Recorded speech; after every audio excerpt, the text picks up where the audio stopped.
Hello everyone, online classes में एक बार फिर से आपका स्वागत है। देखिए, हम अपना बीएससी सेकेंड ईयर के अंतर्गत जो दूसरा पेपर है, सेकेंड पेपर है, उसकी फर्स्ट यूनिट के बारे में पढ़ रहे हैं। पहला लेक्चर है, इंट्रोडक्शन के रूप में आप समझ सकते हो और बेसिक के रूप में आप समझ सकते हो। वो आपके पास आ गया होगा, आपने उसको अच्छे से पढ़ लिया होगा। अवकल समीकरण क्या होती है, परिभाषा, उसका रूप, ठीक है। फिर dy बाई डी एक्स होता क्या है, limit del x tends to 0 del y by del x. D y d x को अलग अलग लिखते हो तो किसका लिखोगे। अवकल समीकरण के प्रकार, साधारण अवकल समीकरण, आंशिक अवकल समीकरण, ठीक है, इन दोनों में अंतर। फिर हम यहाँ एक बार केवल वो सा पढ़ेंगे, साधारण अवकल समीकरण, और फिर अपना मेन टॉपिक अवकल समीकरण की कोटि तथा ये परिभाषाएं सब एग्जाम में पूछी गई है, तो एग्जाम में आ सकती है, ठीक है। आप ऐसे तो बोल ही नहीं सकते कि ये हमारे सिलेबस में नहीं है, सब जहाँ शुरू किया सब आपके सिलेबस में है। अवकल समीकरण की कोटि और घात, उच्चतम अवकलज, उसको पूर्णतः हल करने के बाद उच्चतम अवकलज की कोटि व घात को क्या कहेंगे, अवकल समीकरण की कोटि व। कुछ एग्जाम्पल आपको मैंने करके बताए थे, आपने भी अपने स्तर की कोशिश की होगी। यदि की है तो आपका जो नॉलेज है वो ठीक बढ़ेगा, अच्छे से बढ़ेगा, चीज़ें वो लंबे समय तक याद रहेगी। यदि ऐसा किया है, बोर्ड पे तो अपन ने किया है बस वही करेंगे, तो फिर कुछ नहीं आना रहेगा। देख लीजिए आपके पास है, आप आज बुक ले आइए अवकल समीकरण की, ठीक है। उसमें बहुत सारे एग्जाम्पल क्वेश्चन दिए गए हैं, आपको जैसे जैसे बोला जाता है वैसे वैसे आप साथ में एग्जाम्पल और क्वेश्चन करते चलिए, ठीक है। क्योंकि इस पेपर में आपका भी उतना ही रोल रहने वाला है, ठीक है। आपको जितने क्वेश्चन मैं यहाँ पे करवाऊँगा उतने ही क्वेश्चन आपको भी करने होंगे, ठीक है। सीधा सा प्रोसेस है, बुक ले आइए अवकल समीकरण की, ओके।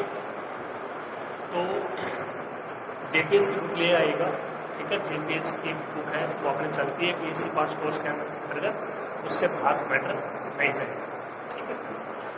तो अब देखिए, आज अपनी दूसरी क्लास है, अपना पहला चैप्टर, पहली यूनिट हम पढ़ रहे थे, पहली जो यूनिट है उसके अंतर्गत यह पहला चैप्टर, इसका नाम है प्रथम कोटि और प्रथम घात के अवकल समीकरण। ये अभी आपने स्टार्ट नहीं किया टॉपिक, कौन सा, प्रथम कोटि और प्रथम घात के अवकल समीकरण।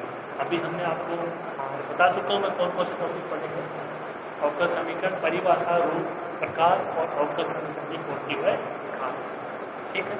अब आज देखिए नेक्स्ट, आज की क्लास का पहला टॉपिक क्या है, अवकल समीकरण का हल। यानी यदि आप अवकल समीकरण दी गई है तो उसको हल आपने किस प्रकार प्राप्त करोगे। सिंपल सी बात है, देखिए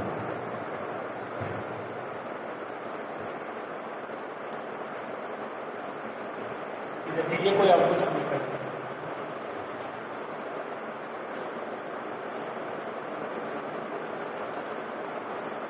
dy by d x equal to sine x. अब देखो उसका हल, हल के देखिए और भी बहुत सारे मान, आप हल से क्या समझे, आप इसका समाकलन करेंगे, आप इसका क्या करोगे, समाकलन कर दो। ये इसको पूर्वक बोलते हैं, अवकल समीकरण का हल, समाकलन, पूर्वक सब एक ही। आपको याद कर रखना है, समाकलन करना है अपने को, यहाँ से मान आ जाएगा वाई का। ध्यान रखिए, हमेशा मान याद करना होता है, आश्रित चर का, आश्रित चर कौन है, इसका समाकलन करोगे तो साइन एक्स है उसका समाकलन माइनस कोस एक्स। आप इसका अवकलन करके दे सकते हो वापस, d y by d x cos x का अवकलन minus sine x plus sine x, मान वही आएगा, ठीक है। तो इस प्रकार से हल करते हैं। तो एक चीज़ आप अपने जहन में अच्छे से बैठा लीजिए कि नाम अवकल समीकरण पेपर का, लेकिन आपको समाकलन ही समाकलन करना है। क्या करना है, पूरी यूनिट में, फर्स्ट की बात कर लो, सेकेंड, थर्ड, फोर्थ, यहाँ पे आपका पूरा पेपर है, इसमें आपको समाकलन ही करने पड़ेंगे। इस प्रकार से आपको समीकरण दी जाएगी, आंशिक चर का मान आपको ज्ञात करना होगा, चाहे वो एक्स हो, वाई हो, जेड हो, कुछ भी हो, और उसके लिए आपको समाकलन करना पड़ेगा। पेपर का नाम है अवकल समीकरण, लेकिन समाकलन ही समाकलन होगा। तो 12th में आपने जितना भी समाकलन पढ़ा है वो सब अच्छे से क्लियर होना चाहिए। चाहे वो निश्चित समाकलन हो, अनिश्चित समाकलन हो, उनके अनुप्रयोग हो, अनुपूर्णतरम हो, समकलन, विसंकलन वगैरह वगैरह, सब आपको पता होने चाहिए। नहीं पता है, थोड़ा सा 12th की बुक को उठाओगे और जो समाकलन वाला चैप्टर है उसमें अच्छे से देख लीजिए कौन कौन से मान है, उसको पूरे को पढ़िए। आपका पढ़ा हुआ है, रिपीट करके उनसे दें, क्योंकि यहाँ पे समाकलन होगा और समाकलन होगा तो तरह तरह के फलन आएंगे, चाहे वो चर घातांकी फलन हो 1 की पावर में, चाहे वो त्रिकोणमितीय फलन हो, साइन, कोस, टेन, कोट, सेक, कोसेक, समझ रहे हो ना, चाहे वो लघुगुणक के फलन हो लोग के रूप में, आधा टेन मिलेगा, ये मिलेगा, समझ रहे हो ना, सिंपल रूप में हो, एक्स वाई जेड कुछ भी हो। ओके, तो मेरे कहने का मतलब है कि हर प्रकार से आपको समाकलन पता होना चाहिए। यदि समाकलन नहीं पता है, इस पेपर में दिक्कत ही दिक्कत है।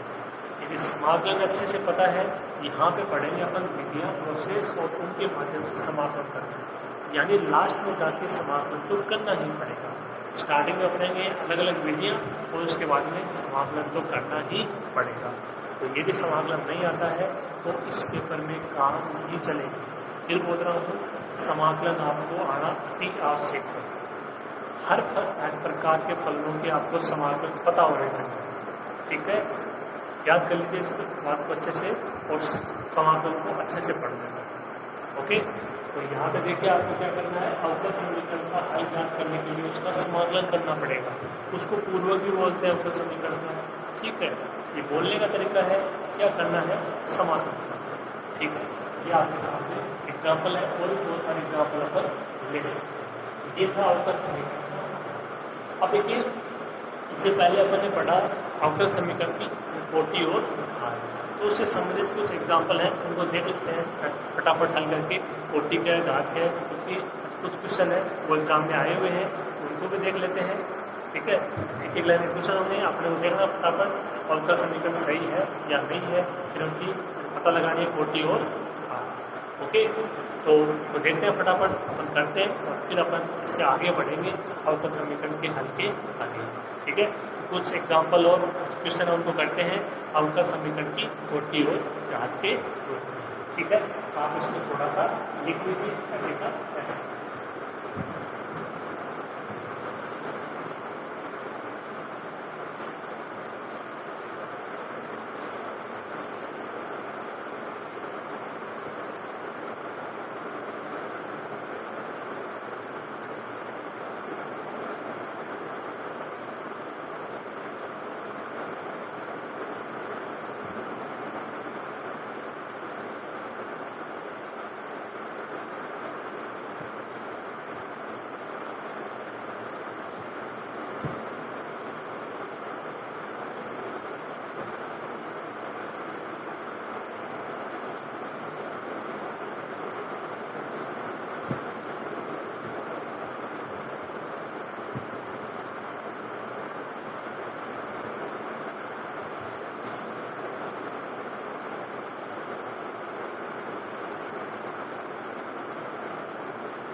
देखिए इस प्रकार से तो मैंने कुछ 3-4 एग्जाम्पल लिए हैं, इसी प्रकार से एग्जाम में ये 2 बार आए हुए हैं, ठीक है।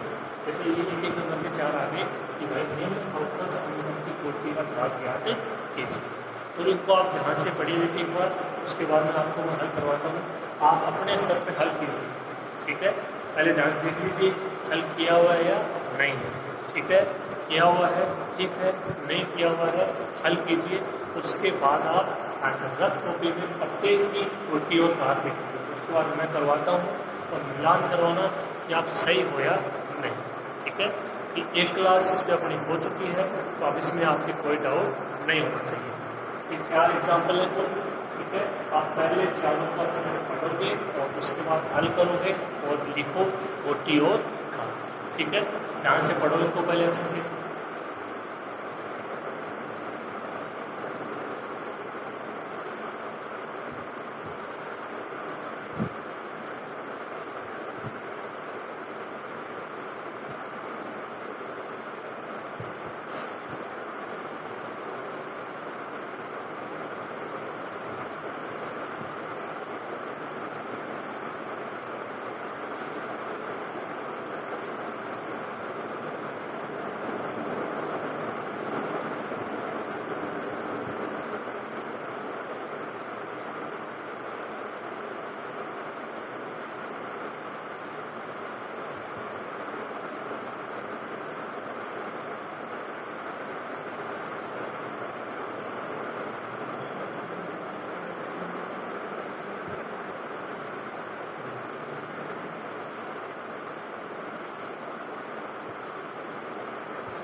देखिए आपने पढ़ लिया होगा इसको अच्छे से। अब हम बारी बारी से हल करते हैं और आप देखिएगा आपने सही किया है नहीं किया।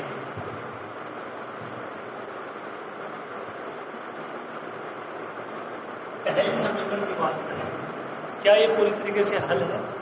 देखो d2/dx² प्लस x dy/dx की cube equal to sin x, ये पूरी तरीके से हल है। ठीक है, dy/dx की क्यूब है, ये आपको परिमित करने के लिए इसने दिया है। क्या दिया है? आपको परिमित करने के लिए इसने दिया है। आपको क्या देखना है? उच्चतम अवकलन कितनी बार अधिकतम अवकलन हो रहा है, कितनी बार हो रहा है? 2 बार हो रहा है। उसी की घात देखिए, इसकी घात से मतलब नहीं है। यहाँ पे इसने 3 घात क्यों दी है कि आप घात है वो 3 कर दो, कि अधिकतम घात है वो 3 है। नहीं, अपने को उच्चतम अवकलन है उसी की घात देखनी है। इसकी घात कितनी है? 1 है। ठीक है, अधिकतम अवकलन है वो कितनी बार हो रहा है? 2 बार। इस अवकलन समीकरण के अंदर कोटि कितनी हो जाएगी? 2 हो जाएगी।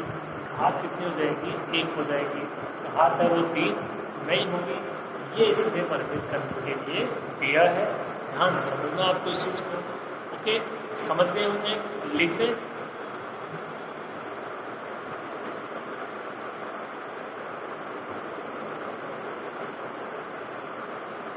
कोटि 2 घात 1।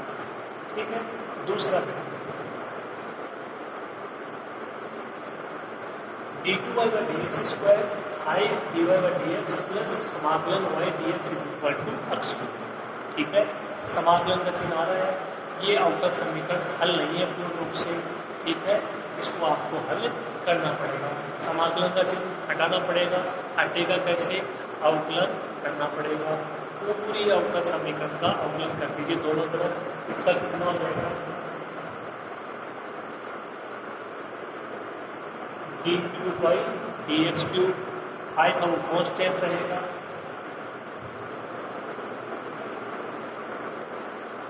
d2y/dx², समाकलन का चिन्ह हट जाएगा, dx हट जाएगा, ओनली y बचेगा। x क्यूब है उसका अवकलन 3x²। ये तो एक अपन कर रहे हैं और बाकी रोल नहीं है। रोल को इसका अधिकतम अवकलन 3/1 कोटि 3/1।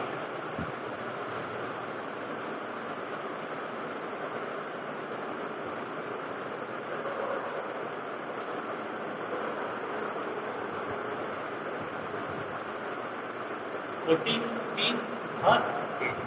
उम्मीद है आपके ये सब के सही हो रहे होंगे अगर आपने इसको ठीक से मन लगा के किया।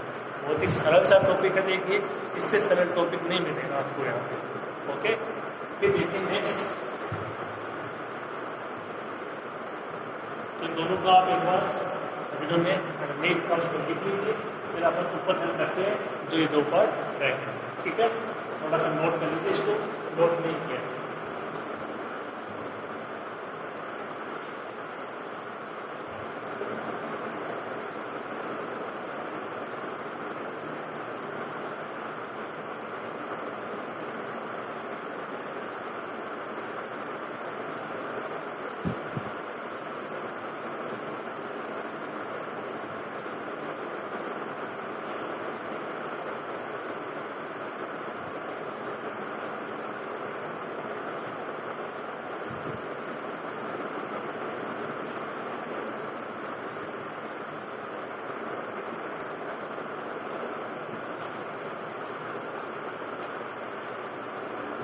दूसरा और तीसरा सेम सा ही है, लेकिन इसमें भी एक चीज़ है, आप इसमें मिस्टेक कर सकते हो। चीज़ क्या है वो देखिए, d2y/dx² plus i dy/dx equal to समाकलन x² dx। ध्यान क्या रखना है, इसका आप समाकलन भी कर सकते हो, x³ कर सकते हो ना, लेकिन समाकलन का चिन्ह हटाना है, समाकलन नहीं करना है। ध्यान देना इस बात पे। कोटि और घात करते समय समाकलन का चिन्ह हटाना है, समाकलन नहीं करना है। दोनों अलग अलग चीज़ें। ठीक है, एक नई चीज़ हर बार आपको आगे से आगे नई चीज़ सीखने को मिलेगी। उस चीज़ को सीखते हुए आपको आगे बढ़ना है। ठीक है, ध्यान रख लीजिए अच्छे से। ओके, देखिए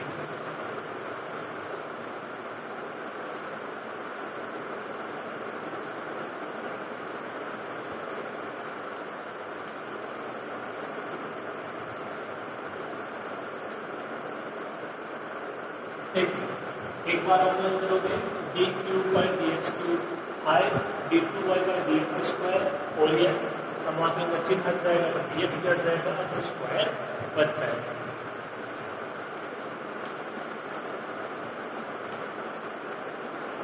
दोनों कोटि कितनी हो जाएगी? 3 हो जाएगी, बाहर 1 हो जाएगी।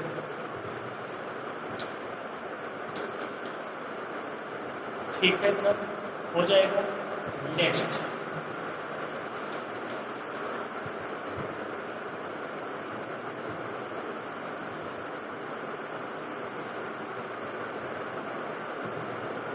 ये समीकरण है वो पूर्ण रूप से हल नहीं है। देख लीजिए नए नए रूप सामने आ रहे हैं। समाकलन था भार 3/2 भार 5/2 अभी अलग dy बाई dx है वो अपोन में है, तो इसको हटाना पड़ेगा। पूर्ण रूप से हल नहीं, ठीक है। तो इस तरीके से नई नई चीज़ें सीखने को मिलती है। इनको सीखते हुए आप आगे बढ़ोगे, अच्छे से समझोगे, लिखोगे, ताकि लंबे समय तक ये याद रह सके। ठीक, ठीक है।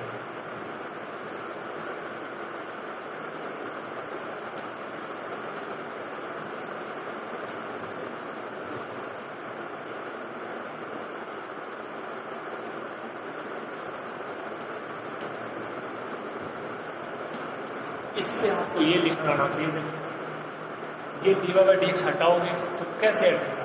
यहाँ पे dy बाई dx आ जाएगा, तो y square dy by dx। यहाँ पे देखो dy बाई dx है और dy बाई dx हो जाएगा, तो अक्स ऐसे कैसे dy बाई dx का होल स्क्वायर। इसको ऐसे मत कर देना कि dy बाई dx हो जाएगा तो d2y बाई dx स्क्वायर हो जाएगा। सिंपल सी चीज़ें देखो, ये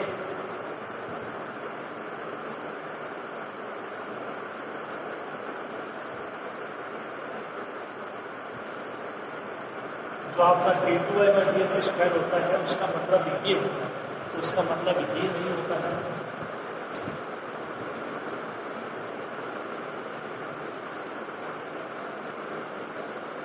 dy by dx dy by dx ये गलत है, ये सही है।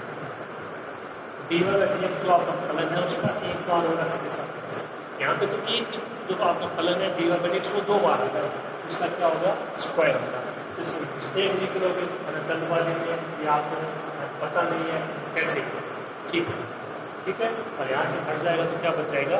3 बच जाएगा। ओके, इस समीकरण को आपको ऐसे लिखना आना चाहिए। अब आप देख सकते हो ये समीकरण है, ये पूर्ण रूप से हल है। ठीक है, पूर्ण रूप से हल है, तो आप इसके आसानी से कोटि और घात याद कर सकते हो। देख लीजिए अधिकतम अवकलन है वो कितनी बार हो रहा है? एक ही बार हो रहा है, चाहे यहाँ देख लो चाहे यहाँ देख लो। क्या इसमें d2y बाई dx स्क्वायर आ रहा है? नहीं आ रहा, इससे बड़ा भी नहीं आ रहा। ठीक है, अब इसकी अधिकतम घात है, यहाँ तो अधिकतम घात 1 है, यहाँ सॉरी यहाँ तो घात 1 है, यहाँ घात 2 है, अधिकतम घात 2। देखिए इसकी जो आपके यहाँ कोटि होगी वो 1 होगी, घात होगी वो कितनी होगी? 2 होगी। ये इसका सही आंसर है। ओके,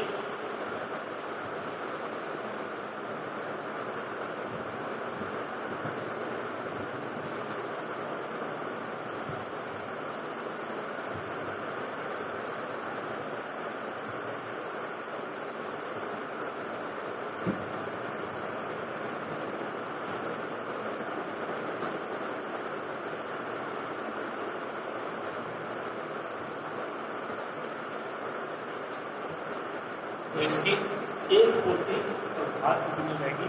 2। ठीक है, ये भी अच्छा है। आप बोल सकते हो कि अवकल समीकरण उसका एग्जाम्पल है कोटि और घात याद करने के। उम्मीद तो यही करते हैं कि ये जो आपके 4 पार्ट थे, आपको जिसकी कोटि और घात याद करनी थी वो आपने बिल्कुल सही किए होंगे। ठीक है, लेकिन यदि फिर भी मिस्टेक हुई है तो घबराना नहीं है, टेंशन नहीं लेनी है कि मेरा तो गलत हो गया। अब गलत हुआ है, एग्ज़ाम में गलत नहीं होना चाहिए। क्या हुआ? अब गलत हुआ है, एग्ज़ाम में गलत नहीं होना चाहिए।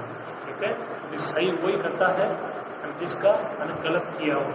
ठीक है, और यदि आप 1-2 बार गलत करते हो उसके बाद यदि सही करते हो तो वो ना ज़्यादा समय तक याद रहेगा कि हाँ ऐसा वहाँ पे आया था, अपन ने इस प्रकार गलती की थी। ठीक है, तो हर चीज़ को पॉजिटिव वे में लेके चलिए, ठीक है, हमेशा। ठीक, आगे देखिए फिर और इनको कर लीजिए आप।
देखिए और मैंने कुछ एग्जाम्पल लिखे हैं, ये लास्ट है बस, ठीक है। इसके बाद आपके कोई डाउट नहीं आना चाहिए। कोई भी अवकल समीकरण है उसकी कोटि और घात अपने को लिखनी, ठीक है। तो इसके बाद कोई भी डाउट नहीं होना चाहिए। मैंने सभी तरीके के अवकल समीकरणों को मैंने इंक्लूड कर लिया है। एग्जाम्पल और क्वेश्चन बुक आपके पास होनी चाहिए। और भी इसके 3-4 रह गए कुछ पार्ट ऐसे ही, उनको आप करोगे, ठीक है। मैं बोल देता हूँ, बुक आपके पास होनी चाहिए, साथ साथ में काम होकर चले जाना चाहिए, कोई दिक्कत नहीं होनी चाहिए, ठीक है। आसान आसान चीज़ें। तो देखिए यहाँ पे कुल मैंने 4 पार्ट हो लिखे हैं, 4 पहले हो चुके थे, 5, 6, 7, 8, तो कुल 8 ये भाग हो गए, अवकल समीकरण होगी जिनकी आपको कोटि और घात ज्ञात करनी है। उनमें से 4 के अपन ने ज्ञात कर ली है, पूरे 4 और हैं, ठीक है। वही काम आप ध्यान से पढ़िए अच्छे से। एक तो कुछ अलग होगी, कुछ अजीब हो सकती है, ध्यान से सोचिए, दिमाग लगाइए कहाँ पे अधिकतम अवकलज हो रहा है और उसी की घात क्या है, ठीक है। सोचिए इसको अच्छे से, समझिए, लिखिए, फिर मैं करवाता हूँ, देखना सही हो या गलत, ओके। तो ठीक से करने की कोशिश कीजिए इसको, फिर करवाते हैं।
देखिए आपने कर लिया होगा, इनको अच्छे से पढ़ा होगा, अच्छे से इनका आंसर लिखे होंगे। इतना मुश्किल नहीं था, इतना टाइम भी बहुत ज़्यादा है आपके लिए, ठीक है।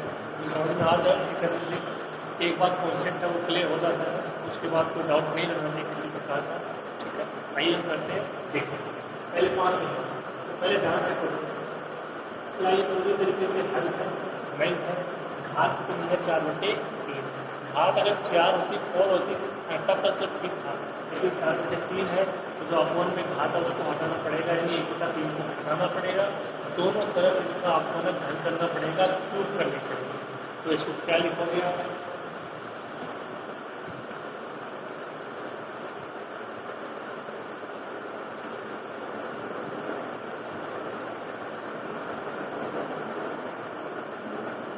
कितना हो जाएगा?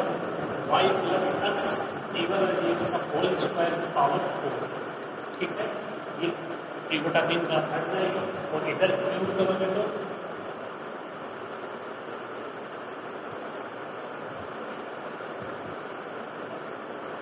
x की क्यूब हो जाएगी और d स्क्वायर y/dx स्क्वायर की क्यूब हो जाएगी।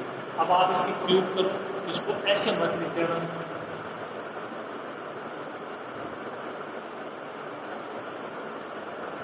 d6y अपॉन dx6, यानी इसका 6 बार अवकलन करना। 2 है, 3 हो जाएगा, 6 हो जाएगा। ऐसा मत कर देना, गलत मानना है। ठीक है, अवकलन और घात में फर्क होता है, आपको बता चुका हूँ। ठीक, ये मिस्टेक हुई है इसलिए आपको बता रहे हैं, बहुत सारे स्टूडेंटों ने ऐसा किया है। ठीक है, इसीलिए ये चीज़ें आपके सामने लेके आ रहे हैं ताकि इनमें मिस्टेक ना हो। इसको पहले इस प्रकार आप हल करोगे। अधिकतम अवकलन कितनी बार हो रहा है? 2 बार हो रहा है। 42 इसी की घात 3 घात 3 हो गया।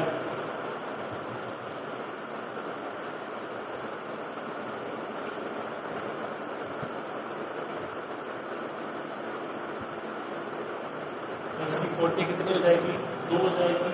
घात कितनी हो जाएगी? 3। क्लियर?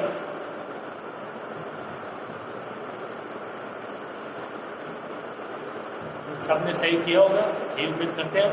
नेक्स्ट देखिए 6 number question, d2y/dx square plus 1 plus dy/dx का होल स्क्वायर की पावर 3/2 इज इक्वल टू 0। इतना तो समझ में आ गया होगा कि पावर 3/2 को हल करना है, उसकी पावर 3 करनी है, 1/2 को हटाना है। लेकिन हटाने का तरीका क्या है? प्लस में है अपनी बात, ठीक है, यहाँ पे तो देखिए बराबर में है, तो यहाँ तो ऐसा कुछ है ही नहीं।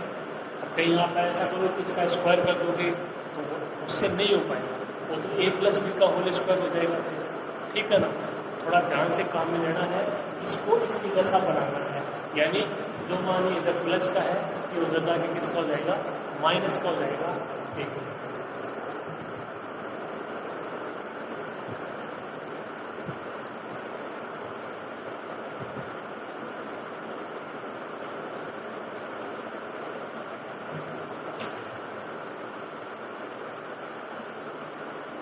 क्या हो जाएगा? ये d2y/dx square is equal to minus 1 plus dy/dx का होल स्क्वायर की होल पावर 3/2। ठीक है, ऐसे करोगे। अब इसको ऐसे मत लिख देना कि 1 प्लस dy/dx का होल स्क्वायर की पावर -3/2, उसकी पावर में कर दोगे -3/2 क्योंकि ये उधर चला गया।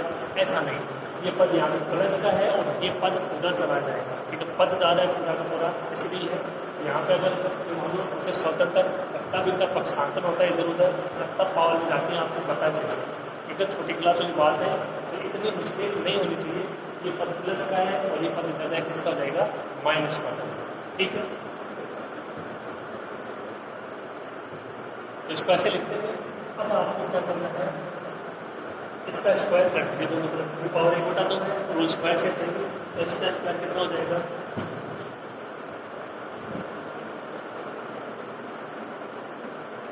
d2y/dx स्क्वायर का होल स्क्वायर हो जाएगा। स्क्वायर करोगे माइनस माइनस प्लस, स्क्वायर करोगे पावर 1/2 कट जाएगी। कितना बचेगा?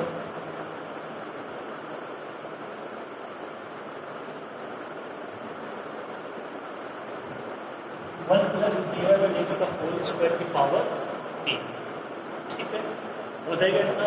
तो ये देखिए इस प्रकार से हल करना है, और हल करना भी आसान नहीं रहेगा, है ना। कई प्रकार से हो सकती है। यहाँ पे कई बार अवकल समीकरण कुछ इस तरीके से दी जा सकती है, थोड़ा टिपिकल होगा, थोड़ा सा जटिल होगा उसको हल करना। ठीक है, सोचिए पहले थोड़ा सा हल होगा किस प्रकार से, अब तक अपन ने कितने प्रकार से किया है, उसमें से कौन सा तरीका काम में आ सकता है। ठीक है, जितना ज़्यादा सोच पाओगे उतना ही आगे बढ़ पाओगे, सीधी सी बात है। आगे बढ़ने का मतलब परसेंटेज से कतई नहीं है। आगे बढ़ने का मतलब ये है कि क्या नया सीखा, सीधी सी बात है। 60% वाले ने कुछ नया सीखा है, आगे बढ़ रहा है। 80% वाला जो आपको करवाया जा रहा है उसी को कर रहा है, और कोई मतलब नहीं है, आगे नहीं बढ़ रहा है। सिंपल सी बात है, समझ लीजिए चीज़। तो ये यहाँ पर इसको हल करोगे, dx² का whole square minus minus plus, इसकी पावर हट जाएगी। अब ये पूर्ण रूप से हल है, ना समाकलन करते हुए ना कि अपोन में कुछ मान है, ना इसकी घात में कोई पी अपोन क्यू के रूप में है। अधिकतम अवकलज कितनी बार हो रहा है? 2 बार। 40 2 घात 2, तो अवकल समीकरण की 40 भी 2 हो जाएगी, तो घात भी कितनी हो जाएगी? 2 हो जाएगी। ठीक है, ये आपका 5वां और 6वां पार्ट हो जाएगा। 42 घात 2, इसकी 42 घात 3।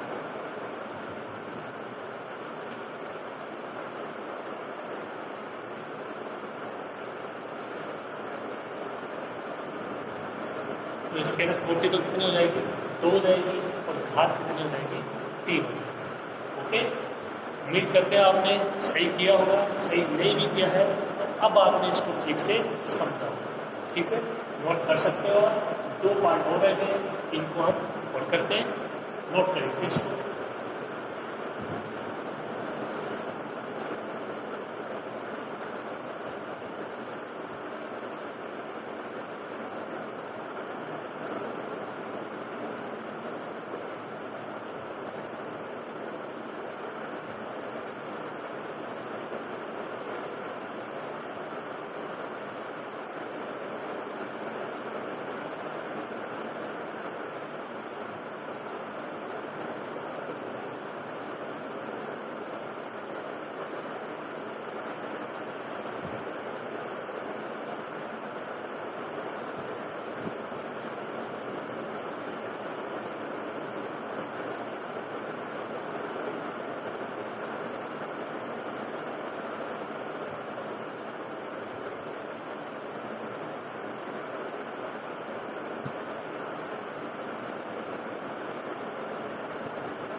देखिए, 2 भाग हो रहे थे, इनको और देखते हैं। इनकी कोटि क्या और घात क्या है।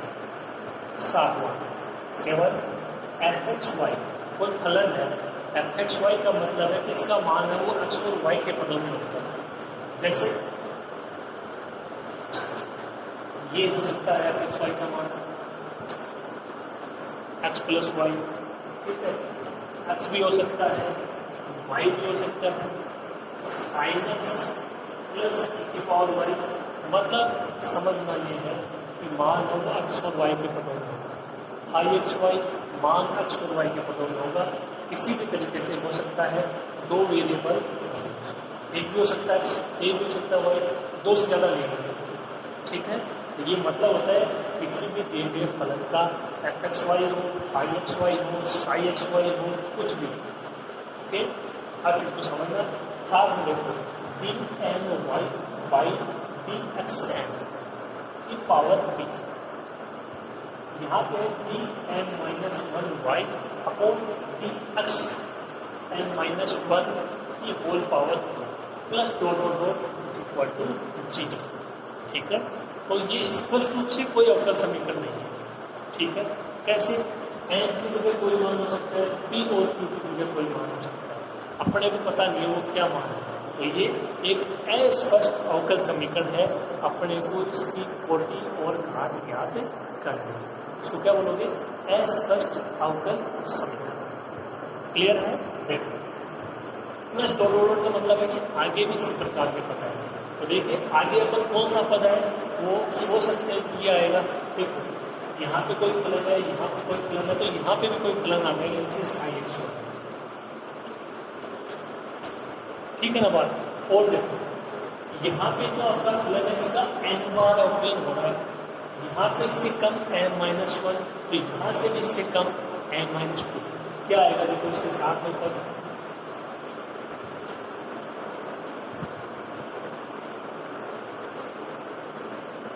और पी तो कोई और अपन है, इसकी घात दे रहे हैं R-S-T वगैरह ये। ठीक है ना? लेकिन ये आपको पता होना चाहिए कि इसके जो आगे की घात में अवकलन होगा वो कितनी बार होगा? n बार हो रहा है, फिर m-1 बार हो रहा है, आगे m-2, m-3, आगे इसी प्रकार चलता चला जाएगा। ठीक है, अब आपको देखना क्या है, अधिकतम अवकलन कितनी बार हो रहा है। आगे तो देखो धीरे धीरे कम भी होगा, m-1, m-2, m-3, अधिकतम अवकलन कितनी बार हो रहा है? n बार हो रहा है। तो इससे अवकल समीकरण की कोटि कितनी हो जाएगी? n हो जाएगी। समझ में आ गया? इससे अवकल समीकरण की कोटि कितनी हो जाएगी? m हो जाएगी। ठीक है, इसकी घात कितनी है? p, तो इसकी अवकल समीकरण की घात कितनी हो जाएगी? p हो जाएगी। ठीक है, कुछ अलग था, आपकी समझ में आया होगा। आगे के पद आप इस प्रकार लिख के समझ सकते हो कि आगे इसमें किस प्रकार के पद होने हैं। ठीक है, जो फलन है उसका कोई इफेक्ट नहीं पड़ेगा। अपन याद कर रहे हैं कोटि और घात, तो उसमें अपने को केवल और केवल उच्चतम अवकलज से मतलब है, और वो इसे दिखा दिया कि ये उच्चतम अवकलज है। फिर तो धीरे धीरे क्या होते जाएंगे? कम होते जाएंगे। उच्चतम अवकलज जब पता लग गया तो इसको घात देख लीजिए। ठीक है, क्लियर? लिखो इसको।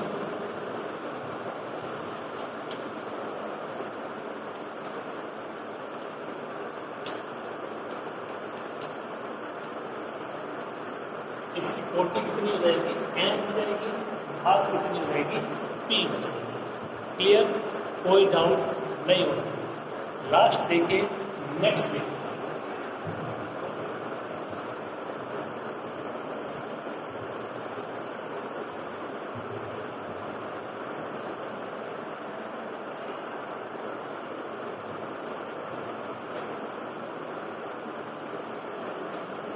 d2/dx² is equal to √1 + dy/dx। तो यहाँ भी ये हल नहीं है।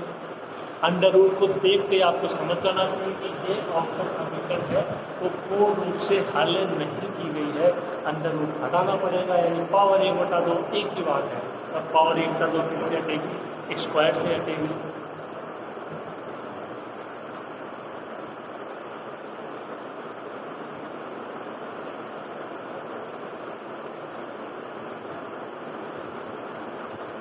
ये अवकल समीकरण प्राप्त हो जाएगी।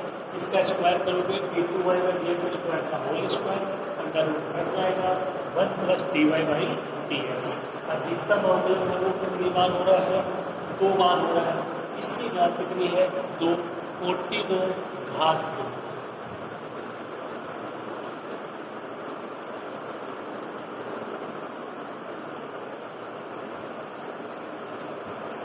कोटि 2, घात 2। ओके, तो ये इस तरीके से आपके कुछ क्वेश्चन कोटि और घात पर आना है। ठीक है, तो ये अपना पहले प्रकार का क्वेश्चन। ध्यान रहे, ये क्वेश्चन भी एग्जाम में आ चुका है। ऐसे गलती मत करना, ये बहुत सरल सा क्वेश्चन है, ये तो आ ही नहीं सकता। कई बार आसान चीज़ों में ही गलती होती है। ये तो अपने को आ रहा है और हम उसी में गलती कराते हैं। एग्ज़ाम होल के बाहर आते हैं तब पता लगता है कि मुझे तो ये लिखना था, मैं ये लिख के आ गया।